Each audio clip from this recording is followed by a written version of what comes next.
कहानी शुरू होती है गांधीनगर नाम के एक छोटे लेकिन खूबसूरत गांव से। यहाँ रहते थे 3 जिगरी दोस्त, राय स्टार, अज्जू भाई और ज्ञान भाई। ज्ञान भाई का गांव में एक छोटा सा ढाबा था जहाँ बड़े दिल से लोगों को खाना परोसा करते थे। राय स्टार चलाता था एक चटपटे मोमोज की ठेली और अज्जू भाई काम करता था पास की सोने की खदान में। तीनों की दोस्ती बहुत गहरी थी। एक शाम को तीनों दोस्त ज्ञान भाई के ढाबे पर बैठे थे। चाय की चुस्की लेते हुए अज्जू भाई बोला, तुम लोगों को पता है हमारे गांव के पीछे जो घना जंगल है, कहते हैं वहाँ जो जाता है वो कभी वापस नहीं आता। ज्ञान भाई घबरा गया। हाँ, मैंने भी सुना है वहाँ कोई आत्मा रहती है। राय स्टार बोला, तू तो बहुत डरपोक है, चलो आज रात उस जंगल में चलते हैं। मैं हूँ ना। ज्ञान भाई ने मना किया, पर राय स्टार और अज्जू भाई के जोश में वो भी मान गया। रात के अंधेरे में हाथ में डंडे लिए तीनों जंगल की ओर निकल पड़े। जैसे ही वो अंदर पहुँचे, एक गूंजती हुई आवाज सुनाई दी, ठुंग ठुंग ठुंग ठुंग ठुंग ठुंग ठुंग ठुंग ठुंग सहूर।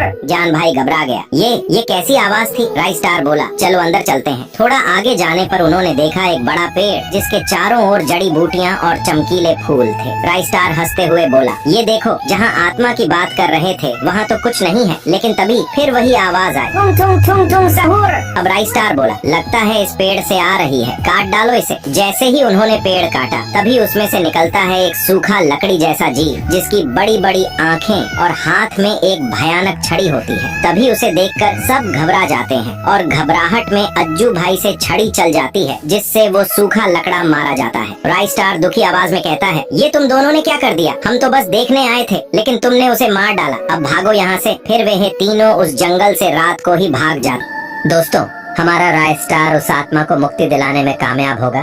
पार्ट 2 देखने के लिए कमेंट में यस लिख दो।